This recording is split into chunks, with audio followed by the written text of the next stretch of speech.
I was 23 years old the first time Mother Diane made it clear I didn't belong in her son's life, and she did it in front of 300 witnesses on a Sunday morning.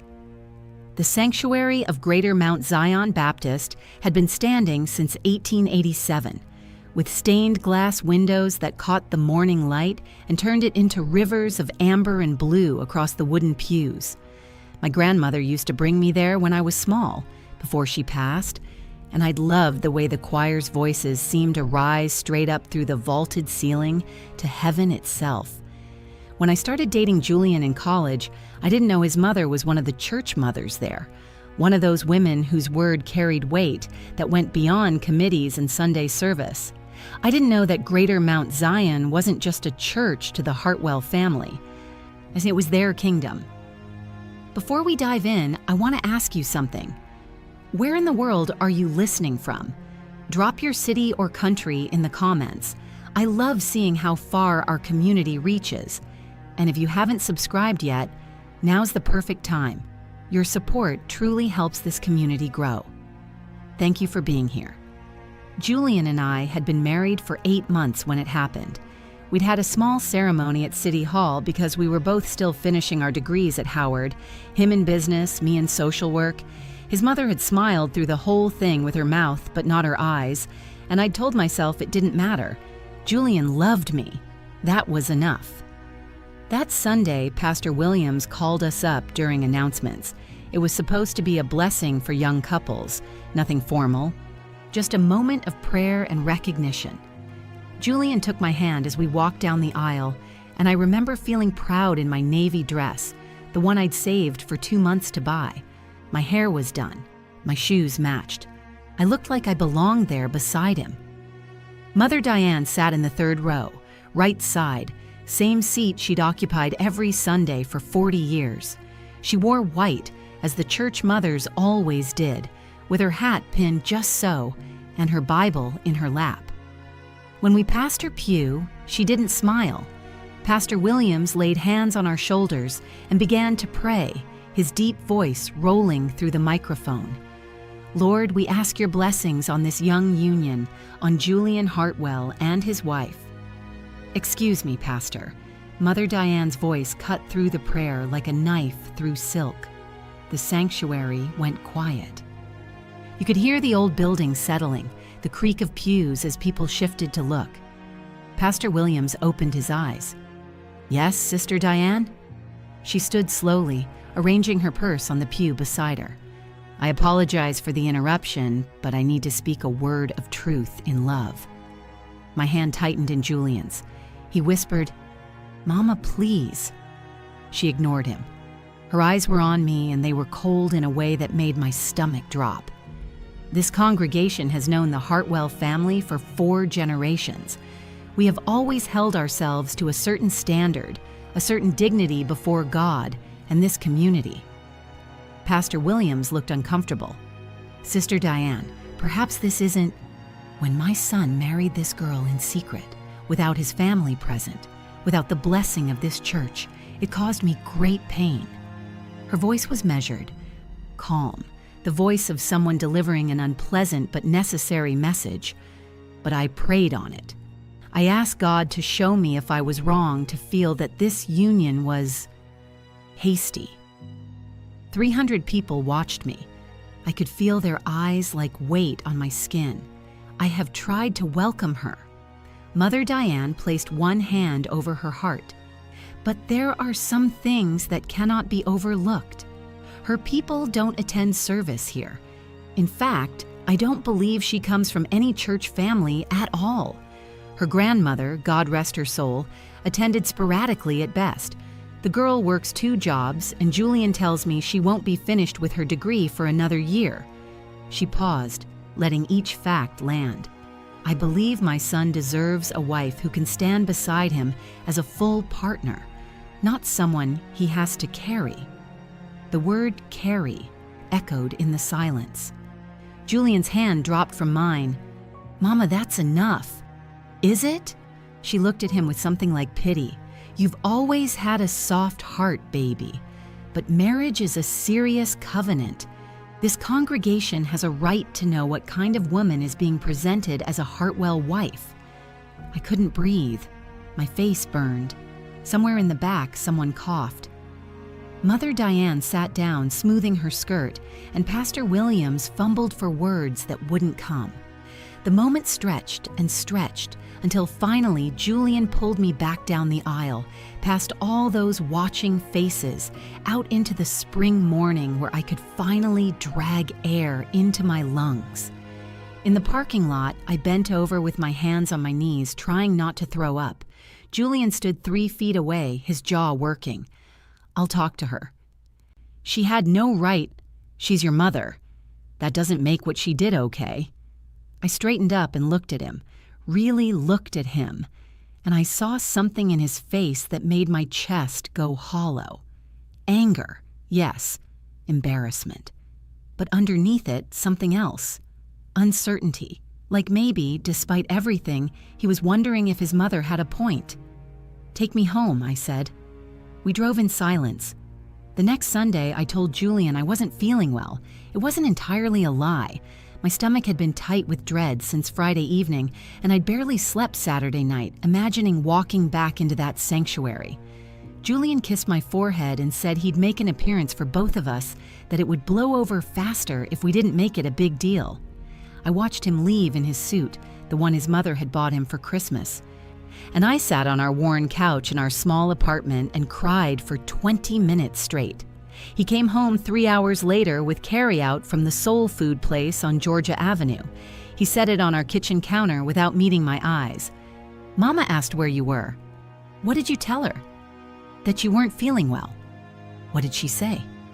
He opened the containers, steam rising from greens and mac and cheese. She said she hoped you felt better soon. The way he said it, flat and careful, told me everything about the tone she'd actually used. I walked to the counter and looked at the food. My grandmother used to make greens that tasted like Sunday afternoon and love. These just looked like an apology Julian didn't know how to speak out loud. Did anyone ask about me? I don't know why I asked. I knew the answer. Sister Patricia asked how you were doing. He pulled out plates. And Brother Henderson said to tell you he was praying for us. Us, not me. The grammar mattered. Did your mother sit in her usual spot? Tanya, did she? Yes. I nodded. Of course she had. Nothing had changed for her. She'd said what she needed to say, and now she was waiting for me to understand my place or disappear. I picked up a fork and ate food I couldn't taste while Julian told me about the sermon. Something about forgiveness and grace, and I wondered if Pastor Williams had chosen that topic on purpose. The third Sunday, I went. I told myself I wouldn't let her drive me away from a church my grandmother had loved, that I had every right to worship there. I wore a different dress, something more conservative, higher neckline, longer hem. I did my hair the way the church mothers wore theirs, pulled back neat and simple. I wanted to be invisible. We walked in 5 minutes before service started. The usher who greeted us, Sister Clara, had hugged me warmly the first time Julian brought me there. This time she handed us programs with a smile that didn't reach her eyes and guided us to seats in the back left section. Not the middle where young couples usually sat, not anywhere near the third row, right side. I felt people's eyes on us as we walked down the aisle. Quiet assessments, careful glances that looked away when I tried to meet them. Julian's hand rested on my lower back, and I couldn't tell if it was meant to comfort me or to demonstrate to everyone watching that he was still on my side. Either way, it felt performative. Mother Diane arrived 10 minutes into worship. She always arrived then, after the early bustle had settled but before the sermon began, timing her entrance so people would notice. She wore cream this Sunday, her hat adorned with a small feather, her Bible leather-bound and well-worn. She didn't look in our direction. She didn't need to. I watched her settle into her pew, watch Sister Patricia lean over to whisper something that made Mother Diane nod with satisfaction, and I knew I was being discussed. The sermon was about trials and tribulation, about how God uses difficult seasons to refine us. Pastor Williams was a good preacher. The kind who could make you feel like he was talking directly to your situation without ever naming it specifically. I wondered if he knew how his words would land on me.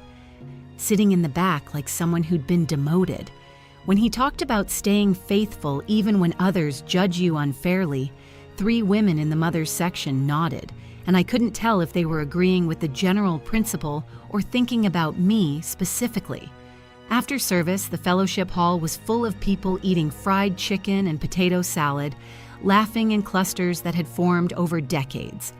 Julian was pulled into conversation with his cousin Troy almost immediately, and I stood beside him, holding a plate I'd only taken to have something to do with my hands. Troy's wife, Simone, smiled at me with the kind of pity that felt worse than outright hostility. "How are you holding up, sweetie?" Simone asked, her voice low. "I'm fine.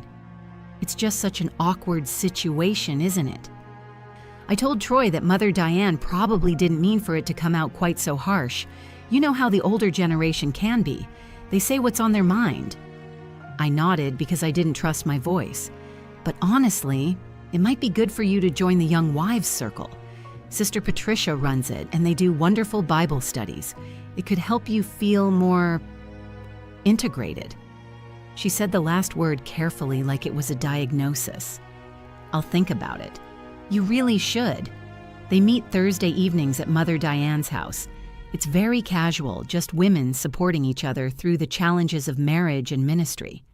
At Mother Diane's house, where I would sit in her living room while she and her closest friends taught me how to be the kind of wife she'd decided I wasn't.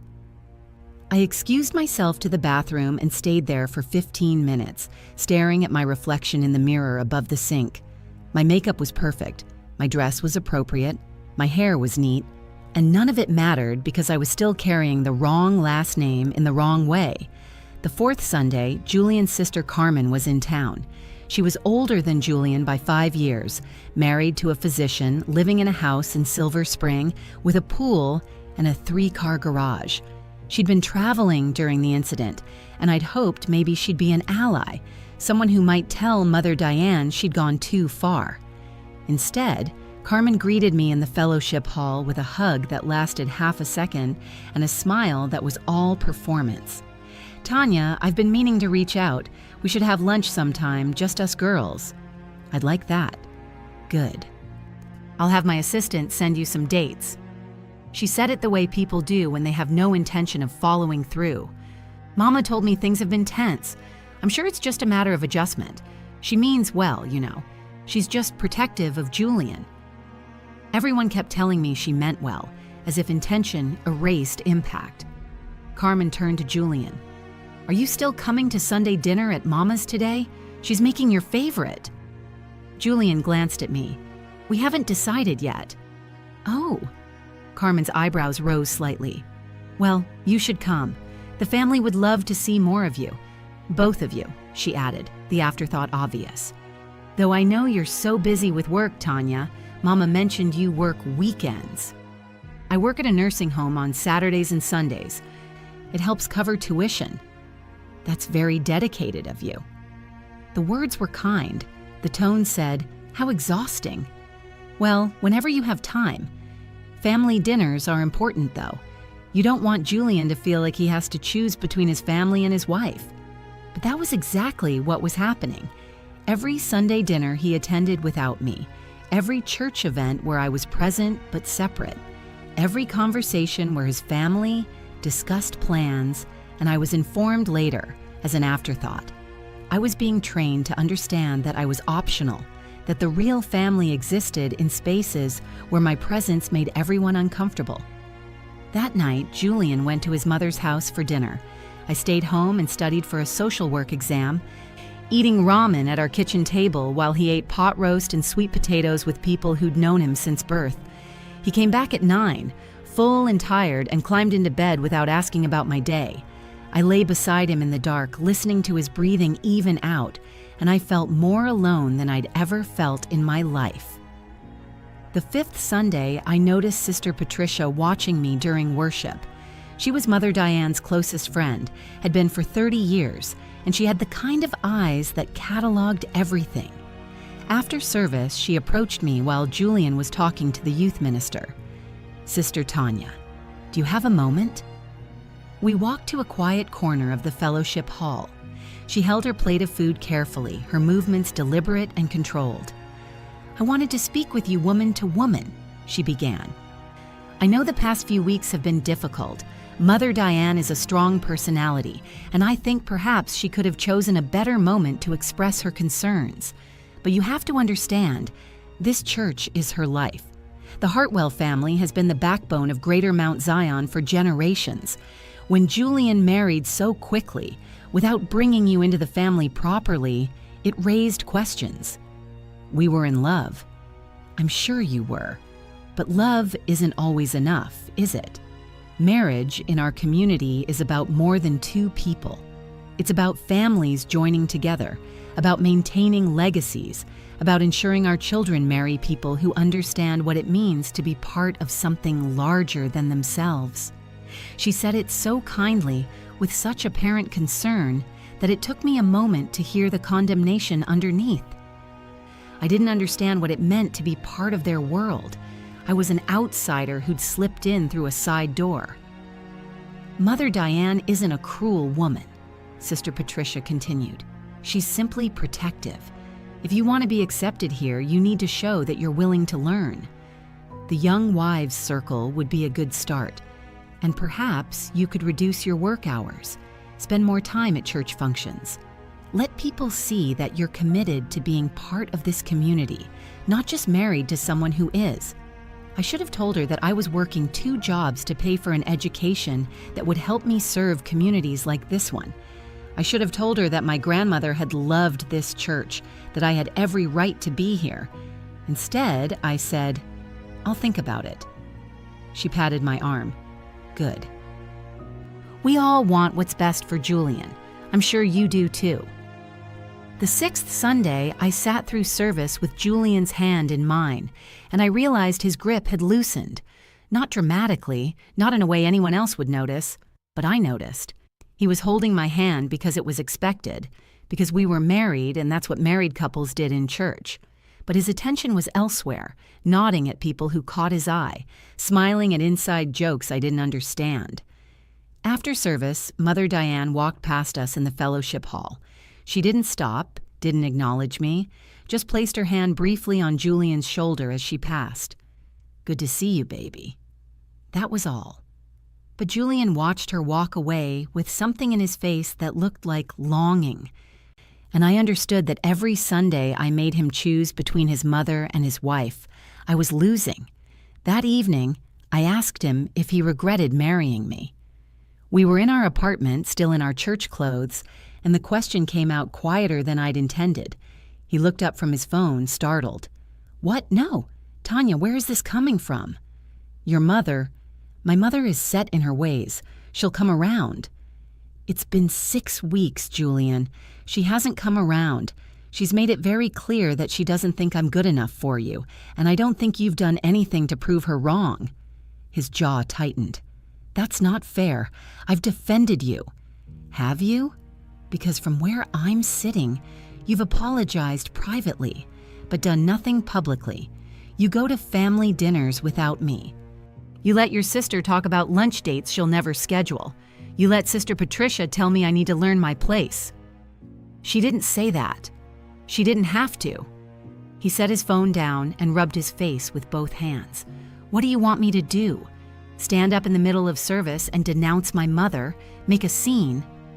I want you to make it clear that I'm your wife, that I matter, that you chose me and you still choose me. I do choose you. We're married. Then why does it feel like I'm here on probation?" He didn't answer, and the silence was worse than anything he could have said. I walked to our bedroom and closed the door, and I heard him turn on the television in the living room, the sound of a basketball game filling the space where our conversation should have continued. The 7th Sunday, I told Julian I wasn't going, not because I was sick, not because I was busy, just because I couldn't do it anymore. "Tanya, you can't let them win." "This isn't about winning. I'm tired, Julian. I'm tired of feeling like I'm being judged every second I'm there. I'm tired of watching your mother pretend I don't exist. I'm tired of sitting in the back like I'm being punished for marrying you. So you're just going to give up? I'm going to take a break. There are other churches. I found a small place in Petworth that someone at work recommended. I might try that for a while.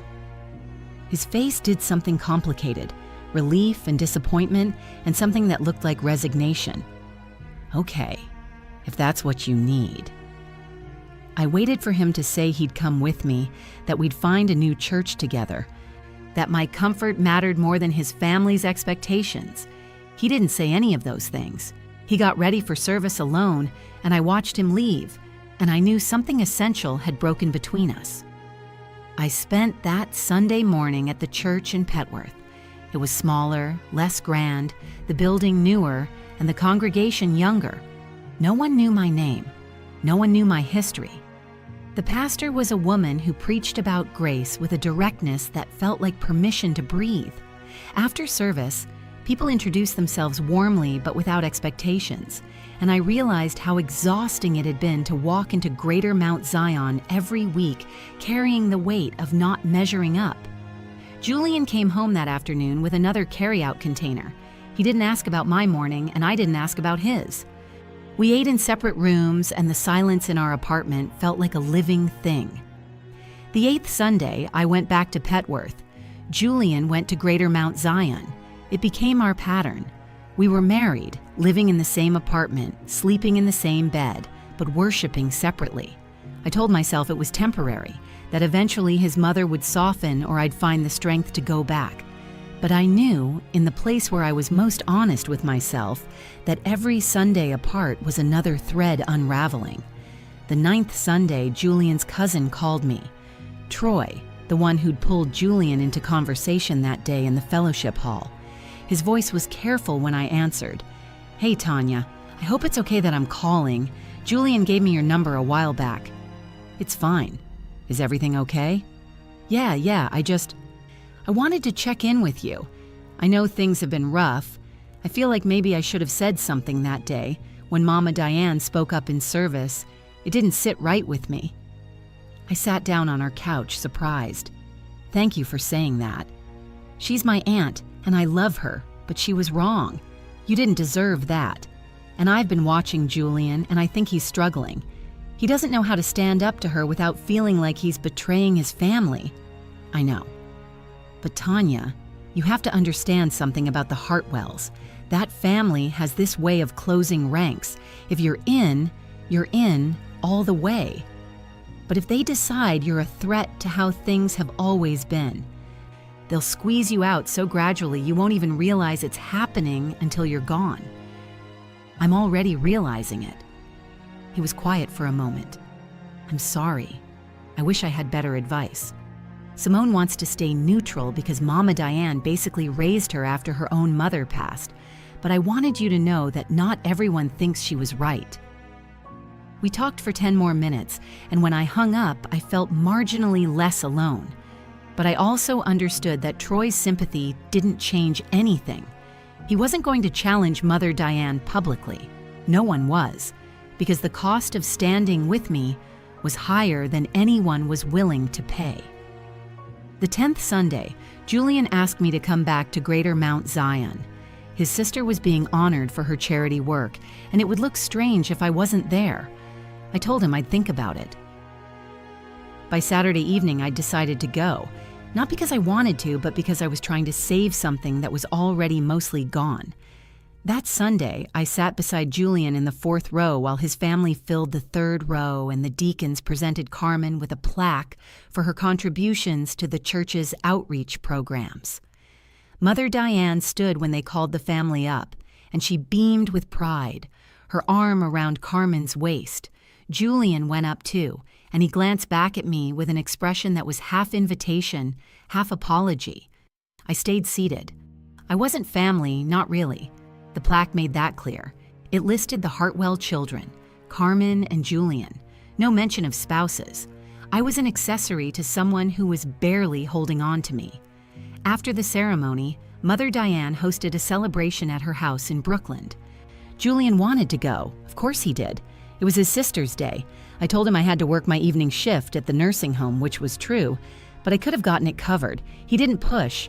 He kissed my cheek and said he'd see me late, and I drove to work feeling like I'd just failed a test I didn't know I was taking. At the nursing home, I helped Mrs. Coleman to the bathroom and listened to Mr. Washington's stories about his time in the Navy and reminded Miss Jean to take her evening medications. They were grateful for small kindnesses. These people who'd been forgotten by families too busy or too tired to visit. I understood them in a way I hadn't before. The slow erosion of mattering to anyone. When I got home at 11, Julian was asleep. There was a plate of food wrapped in foil on the counter, leftovers from his mother's house, baked chicken and rice, greens and cornbread. I put it in the refrigerator without eating it and stood in our dark kitchen, wondering how much longer I could keep pretending we were building something when all I felt was the constant work of holding pieces together that wanted to fall apart. The weeks began to blur. Julian started working longer hours at his new position, the one his mother's connections had secured for him. He'd come home at 8, sometimes 9, too tired for real conversation. I worked my 2 jobs and took a full course load, sleeping 5 hours a night and running on coffee and determination. We existed in the same space, but our lives barely touched. I started eating dinner alone most nights. I'd make something simple, rice and beans or pasta, something I could eat standing at the counter before heading to the library to study. Julian would text that he was stuck in a meeting or having drinks with colleagues, and I'd see the pictures later on his social media. Work events that looked more like parties, professional networking that required cocktail attire, and connections I didn't have. One Thursday evening, I came home early from the library because I had a migraine that wouldn't quit. Julian's car was in the parking lot, which surprised me. He was usually at those networking events on Thursdays. I climbed the stairs to our apartment and heard voices inside, laughing. I opened the door to find Julian's mother sitting on our couch, a casserole dish on our coffee table, her purse placed neatly beside her. She looked up when I entered, her expression shifting from warm to neutral in the space of a breath. "Tanya, I didn't expect you home so early. I live here." It came out sharper than I'd intended. Julian stood from the armchair, his face flushing. "Mama brought dinner. I told her you were studying late." I was. I got a headache. I set my bag down and tried to read the room. Mother Diane in my home, in my space, sitting where I sat like she had every right to be there. "I'll leave you two," Mother Diane said, rising with the grace of someone who'd made her point simply by showing up. "Julian, baby, don't forget about Sunday dinner. I'm making that peach cobbler you love." She walked past me without looking at me directly, and I heard her heels clicking down the stairs. Julian started putting the casserole in the refrigerator. "How long was she here?" I asked. "Maybe an hour. She wanted to drop off food and talk about Carmen's wedding anniversary party." "You could have told her I'd be home." "I did tell her. She came anyway." He closed the refrigerator harder than necessary. What was I supposed to do? Turn her away at the door? "In my home, Julian. You let her into my home without asking me." "It's my home, too." We stared at each other across our small kitchen, and I saw it clearly then. The way he'd already made his choice, even if he didn't want to admit it. His mother could come and go as she pleased. His family's needs came first, and I was supposed to accommodate all of it with grace and silence, because objecting made me difficult. "I'm going to lie down," I said. I went to our bedroom and closed the door. And I lay in the dark with my head pounding, listening to Julian move around the apartment with a careful quietness that felt like guilt. He didn't come to check on me. I didn't expect him to. The next morning, I woke to an empty apartment. Julian had left a note on the counter. "Early meeting.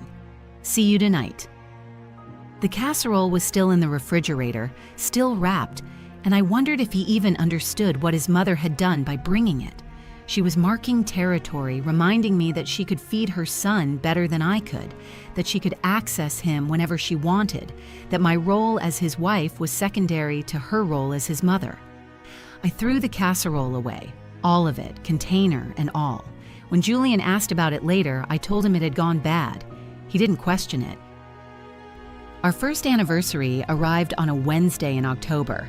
I'd taken the day off from both my jobs, something I almost never did. I'd planned a simple dinner at home, nothing elaborate, just an acknowledgement that we'd survived a year even if it had nearly broken us. I bought a small cake from the bakery on U Street, the kind with buttercream frosting that Julian loved. I cleaned the apartment, put on the dress I'd worn the night he proposed, and waited. He called at 6. "Babe, I'm so sorry. We have this presentation tomorrow and the client just sent over last-minute changes. I'm going to be here until at least 10. It's our anniversary." Silence on the other end, long enough that I knew he'd forgotten. "Tanya, God, I'm sorry. I'll make it up to you this weekend, okay? We'll go somewhere nice. Anywhere you want. Just come home when you can." I hung up and stared at the cake on the counter. 1 year.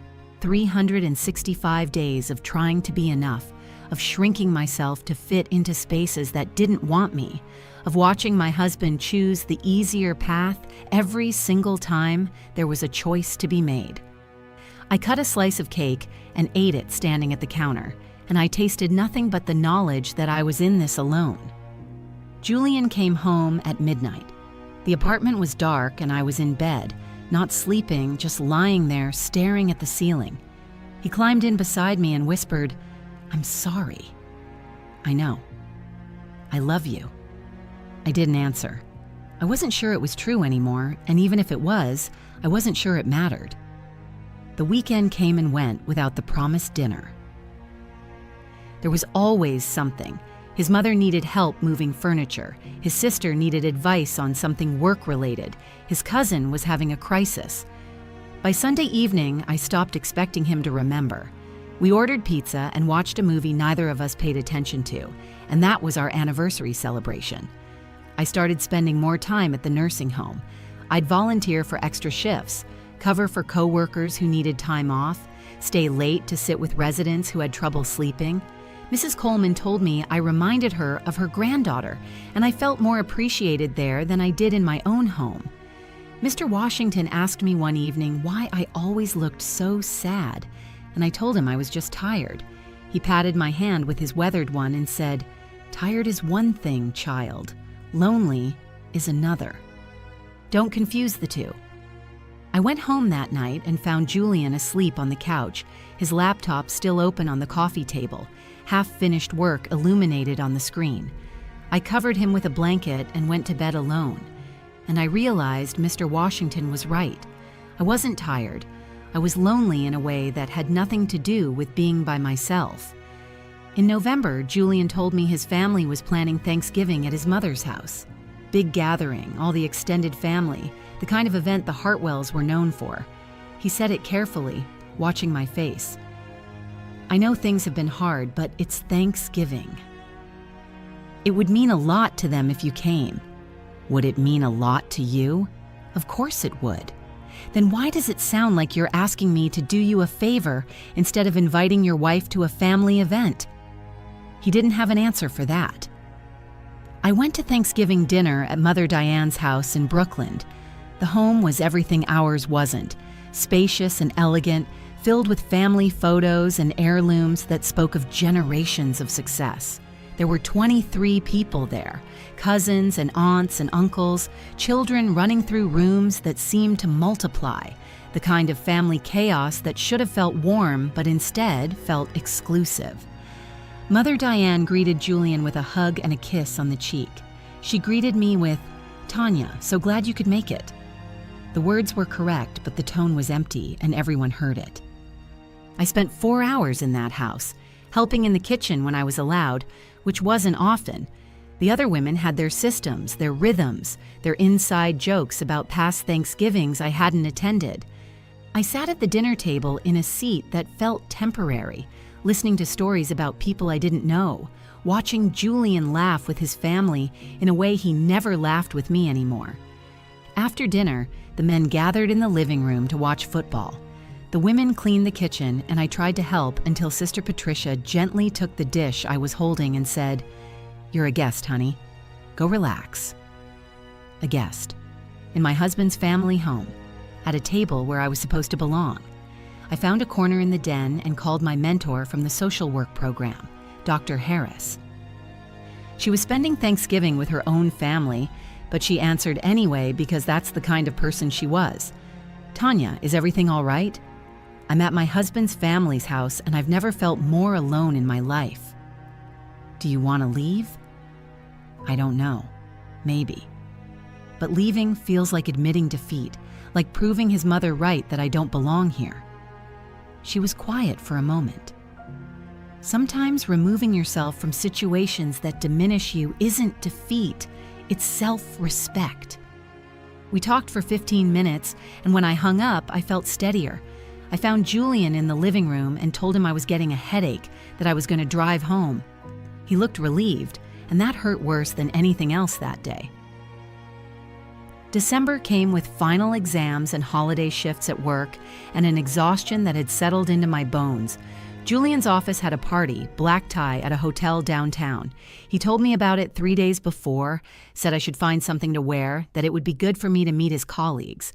I wore a dress I'd borrowed from a classmate, and I felt like I was playing dress up, pretending to be someone who belonged at events with open bars and networking conversations that required the right vocabulary. Julian introduced me to people whose names I immediately forgot, people who asked what I did and visibly lost interest when I said social work. I stood beside him with a drink I wasn't drinking, watching him become someone I didn't quite recognize, someone polished and confident and at ease in rooms where people's worth was measured by their connections and their career trajectory.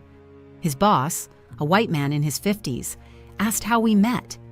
Julian told the story of our college romance, and it sounded sweet and simple, and it left out everything about church mothers and public humiliations and families who built walls around their own. "Young love," his boss said, clapping Julian on the shoulder, "just make sure you keep focused on your career, son.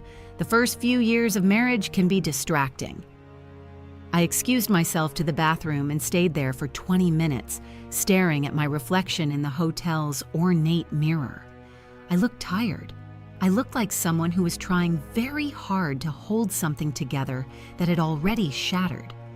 When I came back out, Julian was in deep conversation with a group of executives. He didn't notice me return. I sat at our assigned table and watched him network, and I understood that this was his world now, a world his mother's connections had helped him enter, a world where I was decorative at best and an embarrassment at worst. We drove home in silence. He asked if I'd had a good time. I said yes, because the truth was too heavy to carry in a car at midnight. He said his boss seemed impressed with him, that there might be a promotion in the next year. I said that was great and stared out the window at the city sliding past, all those lit windows full of people living lives I'd never understand. That was the winter I started to disappear inside my own marriage.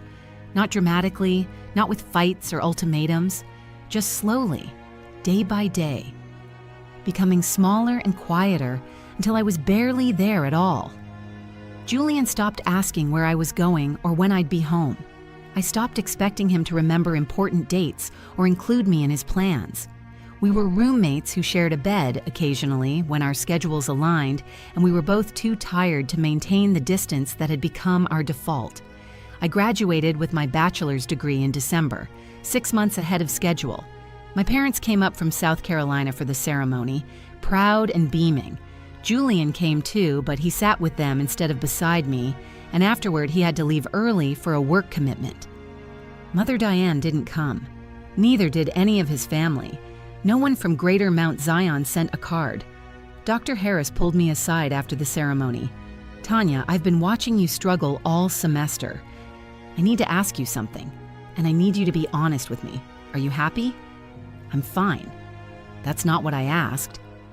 I looked at this woman who'd mentored me through 2 years of difficult coursework, who'd written me recommendation letters and pushed me to apply for the competitive case management position I'd eventually gotten. No, I'm not happy, but I made a commitment. Marriage is hard. Everyone says that. Marriage is hard. Being slowly erased by someone who's supposed to love you isn't marriage. It's just slow suffocation. I didn't argue with her because I couldn't. That evening, I came home to our apartment with my diploma and my parents, and a sense of accomplishment that felt hollow. My mother made dinner, insisted on celebrating, and I watched my father hug me and tell me he was proud while Julian checked his phone every 5 minutes. When my parents left the next morning, my mother hugged me extra tight and whispered, "Baby, you don't have to stay somewhere you're not wanted." "I'm married, Mama." "I know, but so was I the first time. And leaving your father's brother was the hardest and best thing I ever did." I'd never known that about her.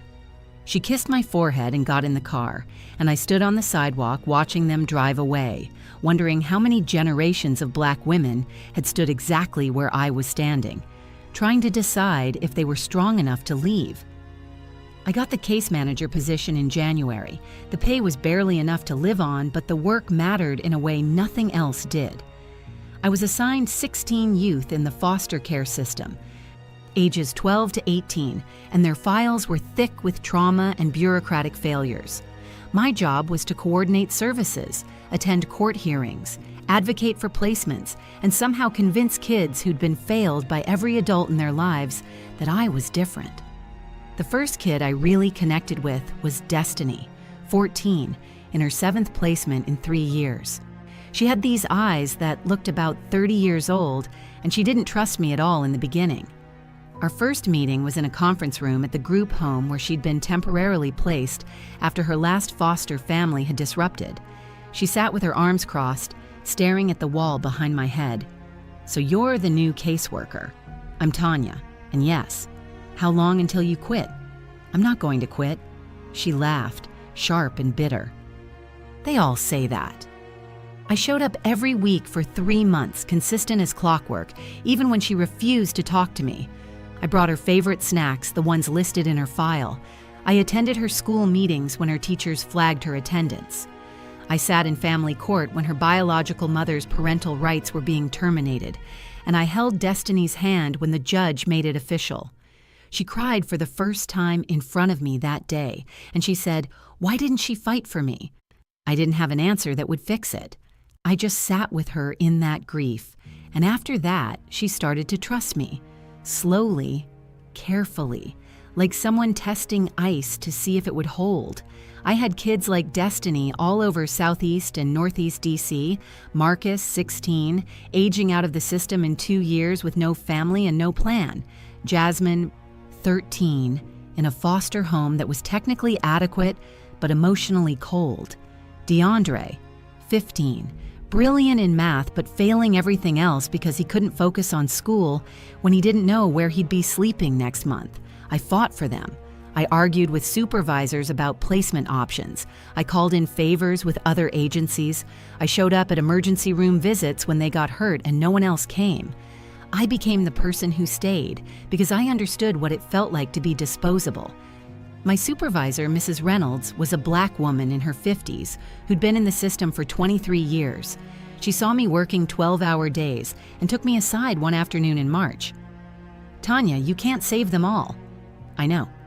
"Do you?" "Because you're carrying these cases like they're your own children. And that's a fast road to burnout." "What else am I supposed to do?" She studied my face.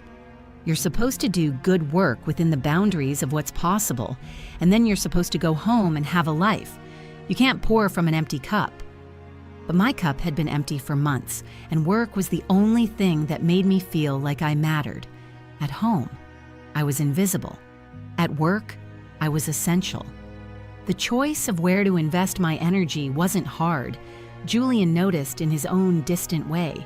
He'd ask if I was okay when I came home at 9, eyes red from crying over a kid who'd been moved to another placement against my recommendation. I'd say I was fine, and he'd nod and go back to his laptop, and we'd exist in our separate grief. In April, Mother Diane called me. I almost didn't answer, but shock made me pick up. "Tanya, I hope I'm not disturbing you." "What do you need?" "I wanted to invite you to Easter service at Greater Mount Zion.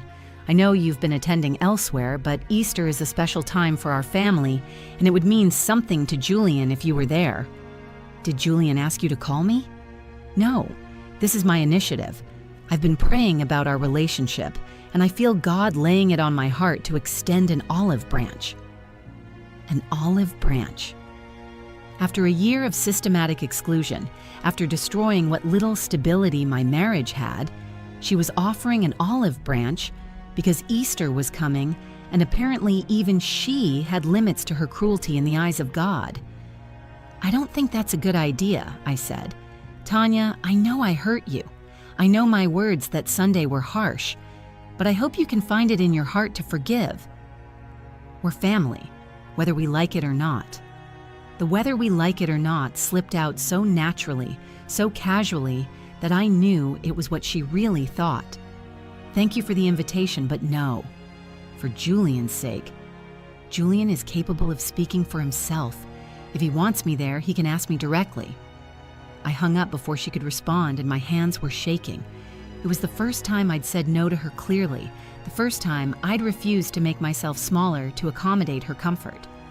Julian came home that evening and went straight to the bedroom without greeting me. 20 minutes later, he came out with his jaw tight. "My mother called you." "She did. And you told her no." "I did.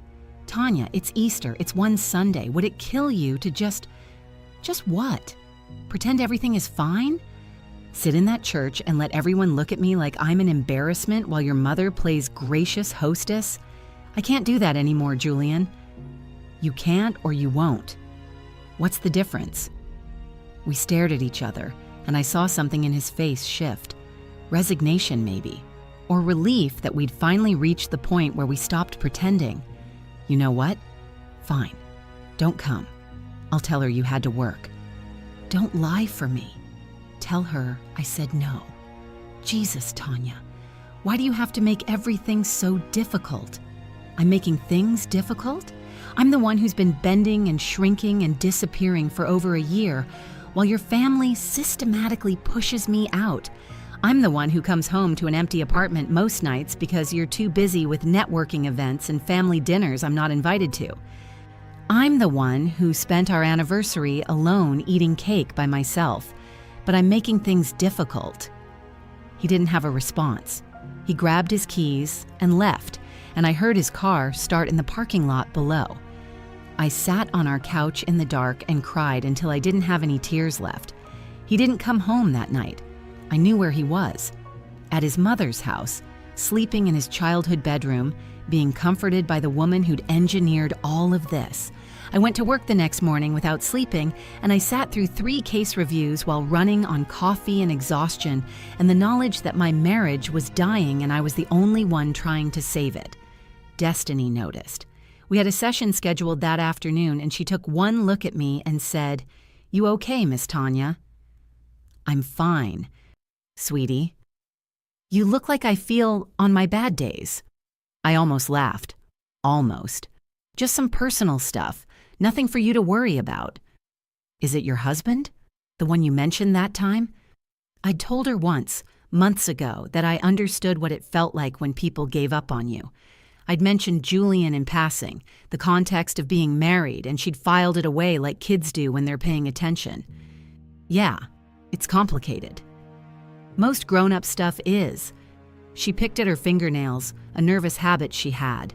"My foster mom and her husband fight all the time. They think I can't hear them, but I can. He wants her to send me back because I'm too much trouble. She keeps saying no, but I know eventually she'll get tired and I'll go. Destiny, I'm not going to let that happen." "You can't promise that." She was right. I couldn't. But I could fight for her, and I would, because that was the only thing I had control over anymore. That night, Julian came home. He looked exhausted, and I probably looked worse. We sat at opposite ends of our couch, the space between us feeling like miles. "I think we need to talk about separation," he said. The word hung in the air. Separation. Not divorce, not yet, but the beginning of it. "Is that what you want?" I asked. "I don't know what I want anymore. I just know this isn't working. We're making each other miserable." Your family is making me miserable. There's a difference. They're not going to change, Tanya. My mother is who she is. I can't fix that. I'm not asking you to fix her. I'm asking you to choose me, to stand with me, to make it clear that I'm your wife and that matters more than her approval. I have stood with you. No, Julian, you've apologized to me in private while doing nothing in public. You've let your mother exclude me from family events. You've missed our anniversary because work was more important. You've moved through your life like I'm optional, and I'm so tired of feeling like I have to earn the right to be loved by my own husband. His eyes were wet. I do love you. I know. But it's not enough. Love without action is just words, and I can't live on words anymore. We didn't make any decisions that night. We just sat there in our grief until we were both too tired to feel anything, and then we went to bed in silence. The divorce papers came from me 2 weeks later. I filed them quietly, without drama. Just took a morning off work and went to the courthouse and started the process. When I gave Julian his copy, he looked at them for a long time without speaking. "Is this really what you want?" he asked finally. "I want to stop disappearing, and I can't do that while I'm married to you." He signed them without a fight. That hurt worse than anything, that he didn't even try to stop me, didn't argue or beg or promise to change. He just signed his name and handed them back, and that was it. A marriage that had taken 8 months to die officially took 3 minutes to end. I moved out that weekend. Keisha, who'd stayed in touch from my old caseload years ago, helped me pack my things into her boyfriend's truck. Everything I owned fit in one load. Julian wasn't there. He'd gone to his mother's house again, and I was grateful. I didn't think I could watch him watch me leave without breaking completely. I found a studio apartment in Columbia Heights, 4th floor walk-up, windows that looked out over the street. It was small and the heat was unreliable and the neighbors were loud, but it was mine. I furnished it slowly from thrift stores in Mount Pleasant, a couch someone was giving away on Craigslist, a table from the Goodwill on Georgia Avenue. I hung curtains I'd sewn myself and painted the walls a warm cream and created a space that felt like breathing. For the first month, I cried every night. I mourned the version of my life I'd thought I was building, the family I'd hoped to be part of, the man I'd loved who hadn't loved me enough to fight for me. I mourned my grandmother who'd passed before seeing me graduate, who would have told me to hold my head high. I mourned the girl who'd walked into Greater Mount Zion feeling proud in her navy dress, not knowing she was about to be publicly destroyed. But then, slowly, I started to feel lighter. I cooked meals for myself on my own schedule. I studied at my kitchen table without interruption. I took on extra cases at work because I wanted to, not because I was filling empty space. I went to the small church in Petworth and sat in the back and let the words wash over me without carrying the weight of judgment. I threw myself into my work with the single-minded focus of someone who had nothing to lose. Destiny's placement was deteriorating, her foster mother finally agreeing with her husband that Destiny was too difficult. I fought it. I called in every favor I had with other agencies, researched alternative placements, argued in staffing meetings until Mrs. Reynolds told me to stand down. "Tanya, you've done everything you can. Sometimes the system doesn't work the way we want it to." "Then the system is broken." "Yes, it is. But you burning yourself out won't fix it." I found Destiny a placement with a woman named Ms. Gloria in Anacostia, a former teacher who took in older foster youth specifically because no one else wanted them. Ms. Gloria was stern and loving in equal measure, and she didn't give up on kids easily. Destiny was skeptical at first, but I visited every week, and slowly she started to settle. "You really weren't going to give up on me, were you?" Destiny asked one afternoon, sitting in Ms. Gloria's kitchen while we filled out paperwork for her new school enrollment. "No, I wasn't." "Why?" "Because you deserve someone who stays." She nodded, understanding in a way only kids who'd been abandoned could understand. "Thanks, Miss Tanya." That small win carried me through weeks of other losses. Other kids I couldn't help the way I wanted to. Other times, the system ground people up and spit them out. But I kept showing up, kept fighting, kept being the person who stayed, even when staying was hard. 3 years passed. I got promoted to senior case manager, then program director. I went back to school for my master's degree, taking night classes at Catholic University while working full-time. I was exhausted constantly, but it was the good kind of exhaustion, the kind that came from building something that mattered. I stopped going to Greater Mount Zion. I found my peace in the small church in Petworth, where Pastor Reese preached about grace and mercy without the weight of generational expectations. No one there knew my history. No one cared that I'd been divorced or that I'd once been deemed unworthy by a powerful church mother. I was just Tanya, social worker, student, woman trying to find her way. I saw Julian once during those years at a coffee shop on U Street. He was with a woman, tall and polished, laughing at something he'd said. I watched him through the window for 30 seconds before walking away. He looked happy, and I was glad. Not because I still loved him, but because his happiness meant I'd made the right choice in leaving. We'd both moved on to lives that fit us better. I didn't hear about Mother Diane's situation until it had already become a full-blown crisis. The church had been raising funds for a new community center, a project Mother Diane had championed for years. She'd served as treasurer for the building fund, managing every dollar with the authority and trust that came from decades of respected leadership. $200,000 collected slowly from a congregation that wasn't wealthy but believed in her vision. The money was gone, not all of it, but enough to destroy the project and the trust that had taken generations to build. Keisha called me on a Tuesday evening, her voice tight with shock. "Miss Tanya, you are not going to believe what's happening at Greater Mount Zion. Mother Diane is in serious trouble." I listened as Keisha laid out the scandal. $70,000 missing. Moved in small increments over 18 months to accounts that couldn't be properly explained. Mother Diane claimed it was for preliminary architectural consultations and permits. But when the Financial Review Committee demanded documentation, the records were incomplete or missing entirely. The congregation that had trusted her implicitly was now demanding answers, and the answers she provided didn't add up. "They brought in an outside auditor," Keisha said. "And Miss Tanya, it's bad. The denomination is involved now. They're talking about removing the whole board, putting the church under administrative oversight. People are leaving, families that have been there for decades." I made appropriate, sympathetic sounds and got off the phone, and then I sat in my living room for a long time, staring at nothing. I didn't feel satisfaction.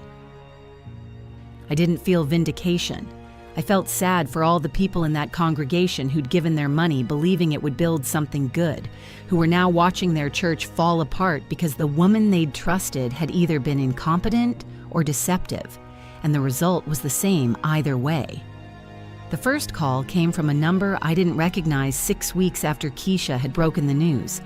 I was finishing up paperwork at my office, preparing for a hearing the next day when my phone rang. "Tanya?" The voice was soft, careful, nothing like the commanding tone I remembered. "This is Diane Hartwell. I'm hoping you have a moment to speak with me." My first instinct was to hang up. My second was to ask what she could possibly want after 4 years of silence. I did neither. I waited.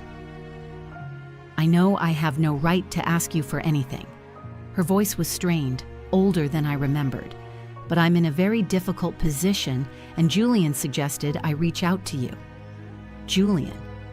I hadn't spoken to him since the divorce was finalized, since I'd signed the papers that officially ended what had unofficially died months before.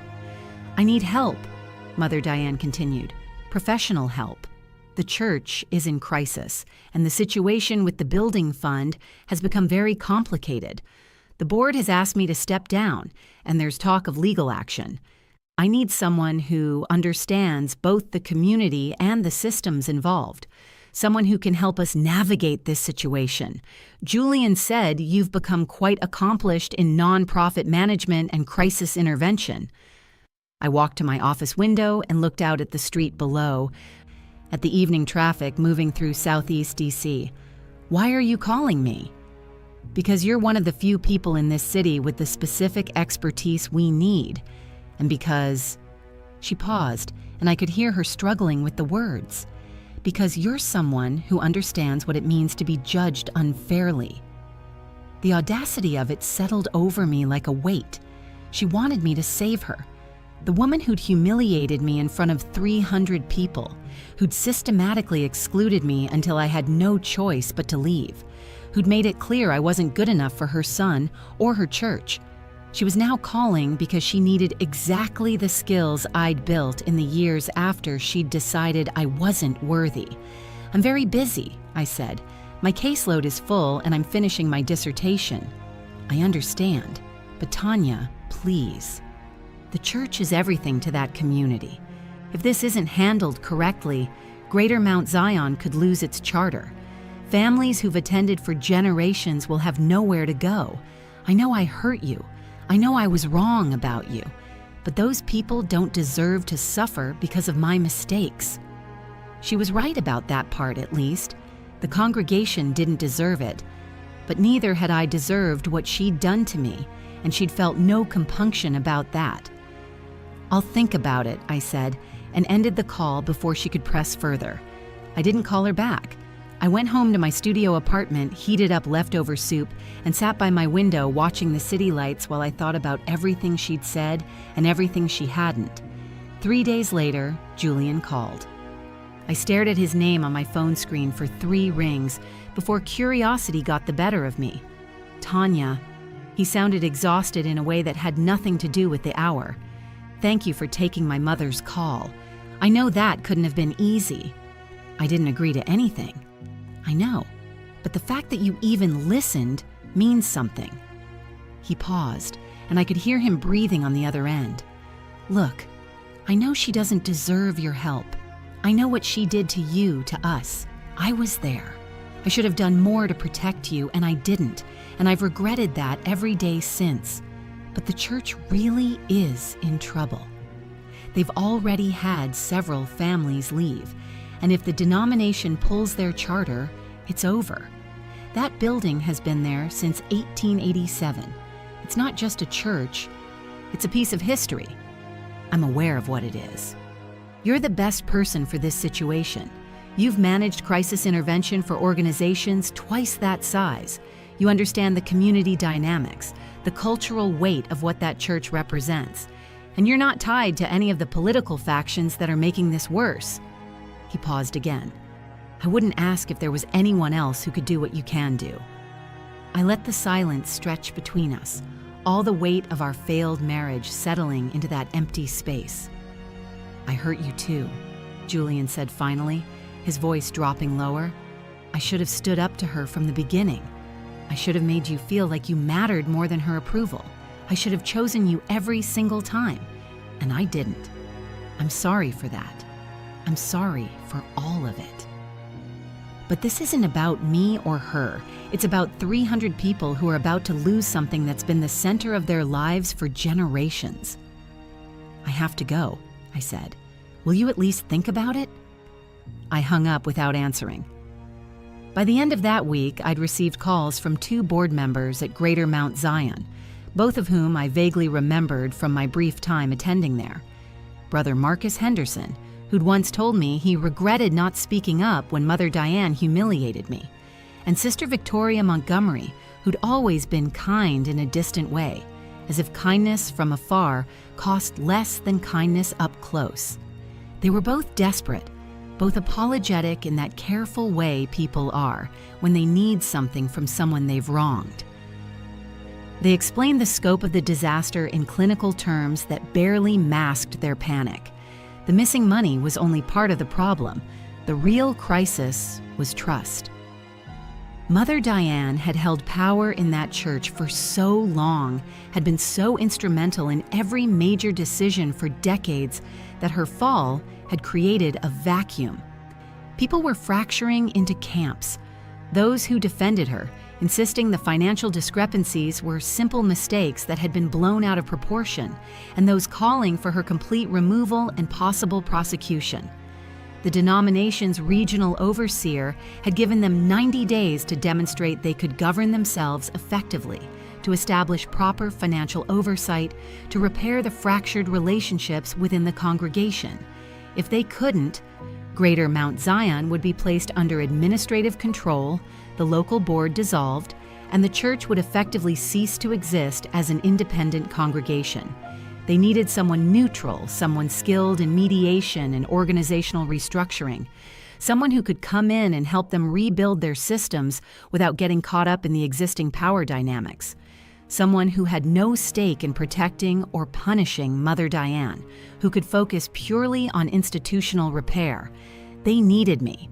I told them I'd consider it and requested they send me all relevant documentation: financial records, board meeting minutes, the denomination's evaluation report, correspondence with the auditor, everything. They overnighted a box of files to my office, and I spent a weekend reviewing them while trying to maintain some professional distance from the emotional weight of what I was reading. The situation was worse than I'd thought. The financial mismanagement went back at least 3 years, possibly longer. There were patterns of poor documentation, missing receipts, and a treasurer's system that relied entirely on Mother Diane's personal credibility rather than any institutional checks and balances. The congregation had trusted her completely, and she'd either been spectacularly incompetent or intentionally deceptive. The auditor's report carefully avoided making that determination, but the result was the same.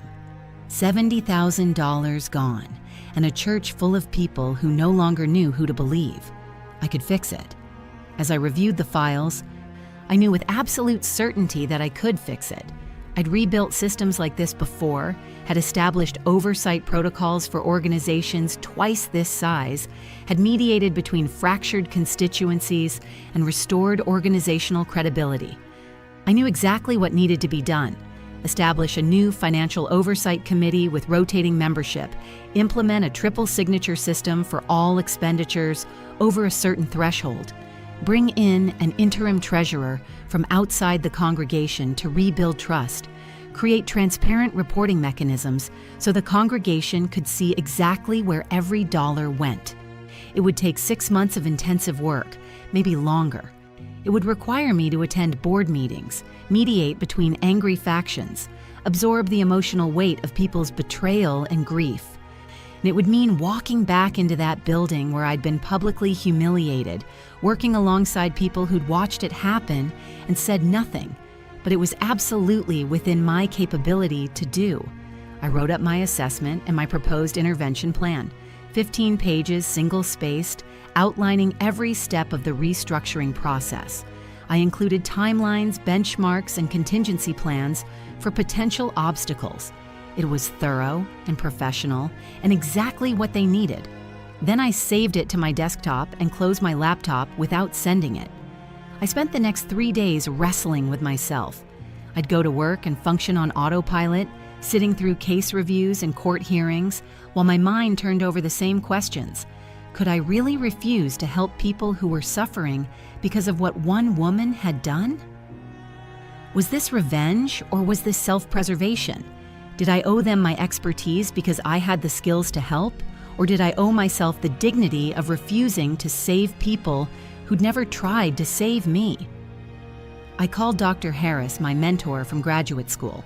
She was a full professor now at Howard, and she'd stayed in touch with me throughout the years, checking in periodically to see how I was managing the demands of the work. "Tanya, it's good to hear from you. How's the dissertation coming?" "It's coming. But that's not why I'm calling. I need advice about something." I laid out the situation, every detail, holding nothing back.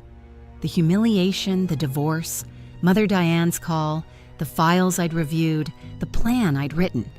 Dr. Harris listened without interrupting, and when I finished, she was silent for a long moment. "What do you think you should do?" she asked finally. "I think I should help them.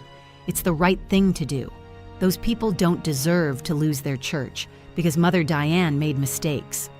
And I can't do it. I've been trying to talk myself into it for 3 days, and every time I imagine walking into that building, sitting across from Mother Diane in a board meeting, I feel like I'm suffocating. Helping them would require me to betray everything I've built since I left. Which is a life where I don't have to make myself small to fit into spaces where I'm not wanted. A life where my time and expertise have value. A life where I get to choose who benefits from what I've worked so hard to become. Then you have your answer. But is that selfish? Is that me being petty? Dr. Harris laughed, but it wasn't unkind. Tanya, you're one of the least selfish people I know. You give everything to your work, to your kids, to systems that don't deserve your dedication but get it anyway. Setting a boundary with people who hurt you isn't selfish. It's self-respect. And frankly, it's long overdue. But the congregation has resources. They have board members and denominational support, and probably a dozen other people who could help them restructure their systems. They want you because you're good at what you do, and because getting you to help would absolve them of some of their guilt about how they treated you. But you don't owe them absolution. You don't owe them anything. We talked for another 20 minutes, and when I hung up, I felt something settle in my chest. Not peace exactly, but clarity. I wasn't refusing out of spite. I was refusing because some bridges, once burned, shouldn't be rebuilt. Because some spaces you leave should stay left.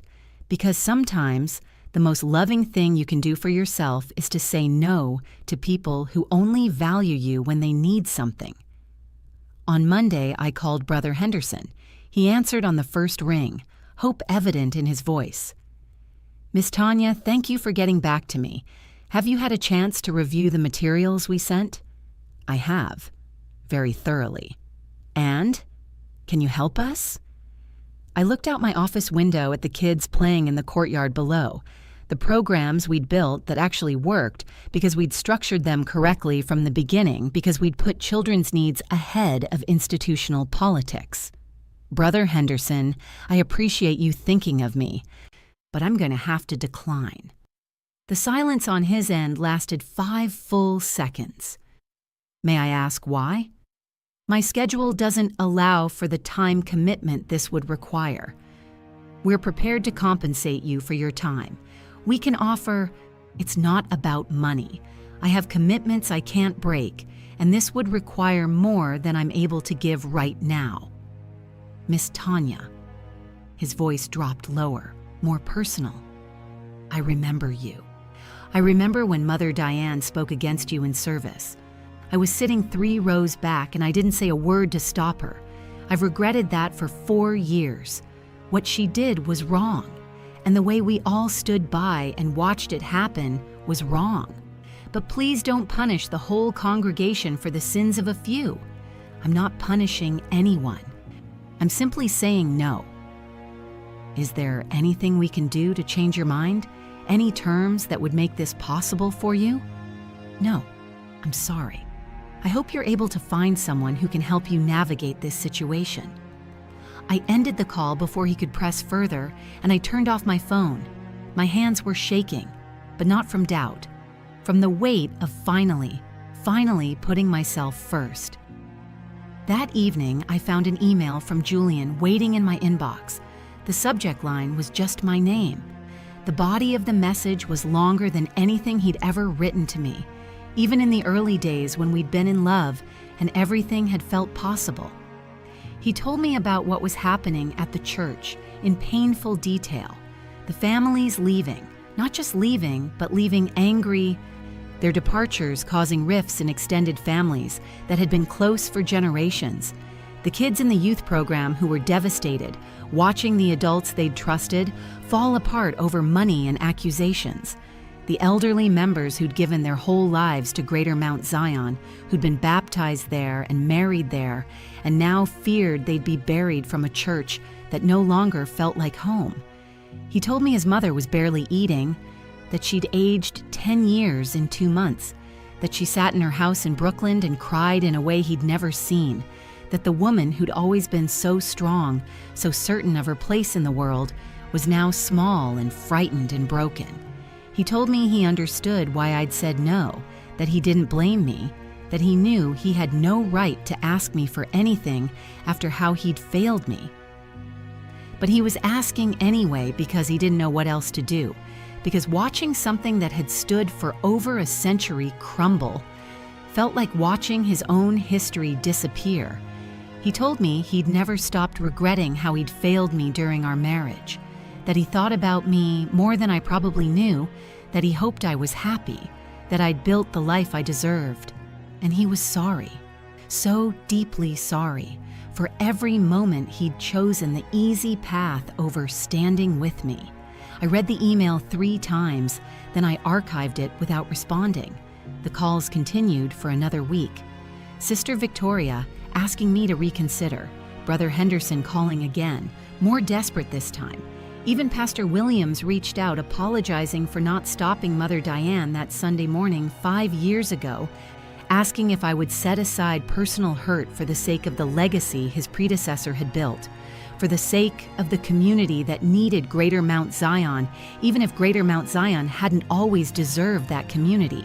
Each time I was polite and firm. I couldn't help. My plate was full. I wished them the best. And each time I hung up, I felt more certain that I was doing the right thing, even though it felt heavy in my chest.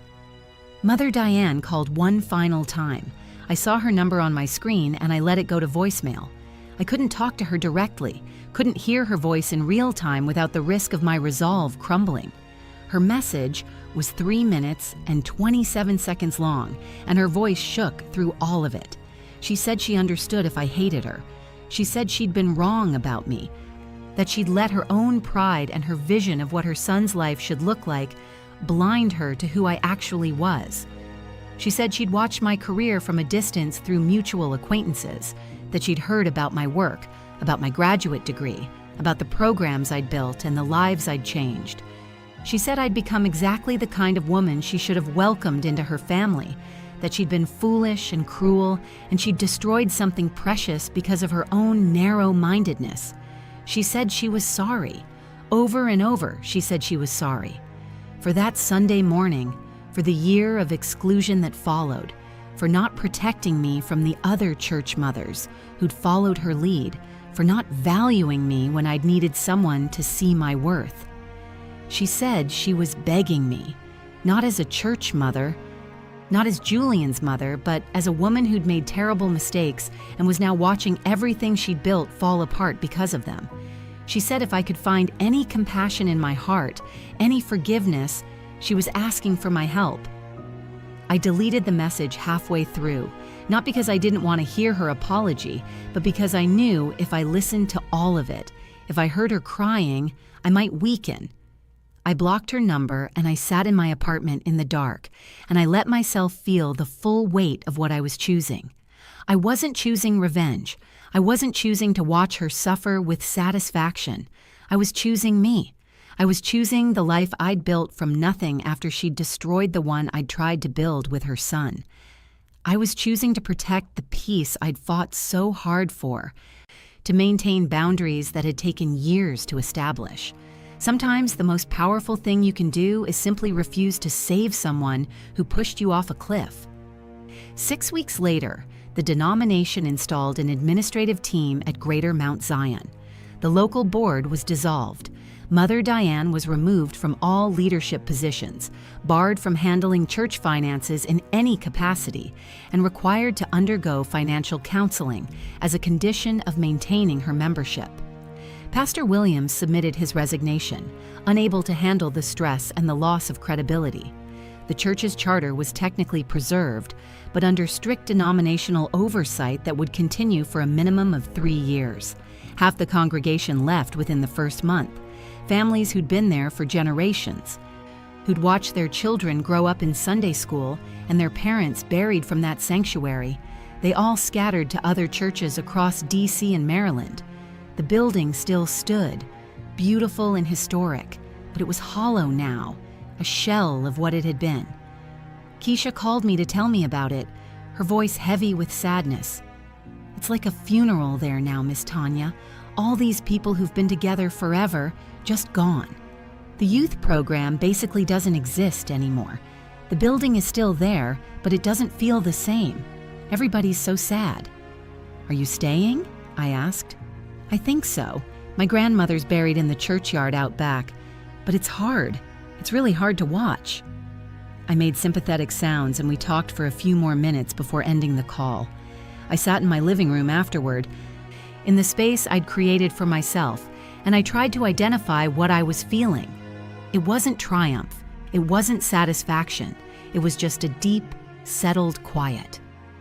The thing about revenge is that it's not always about action. Sometimes it's about stillness, about the strategic refusal to step in when someone who pushed you away realizes they needed you after all. Mother Diane had spent years making sure I knew I wasn't good enough for her son, for her church, for the life she'd envisioned for her family. She'd orchestrated my exclusion so carefully, so systematically, that leaving had been the only option that preserved my dignity. And when that church crumbled, when she needed someone with exactly my combination of skills and experience and community understanding, I simply wasn't available. Not because I wanted her to suffer.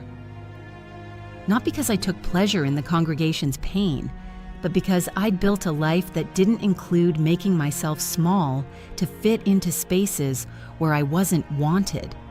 I'd built a life where my time and expertise had real value, where I got to choose who received the benefit of what I'd worked so hard to become. She'd made it clear that I wasn't worthy of being carried, so when she asked me to carry her, I declined.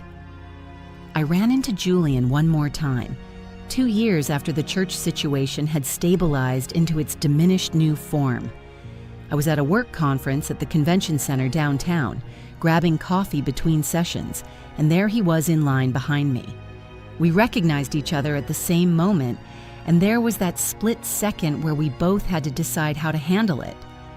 Tanya. He looked older, more tired than I remembered. New lines around his eyes. How are you? I'm well, you?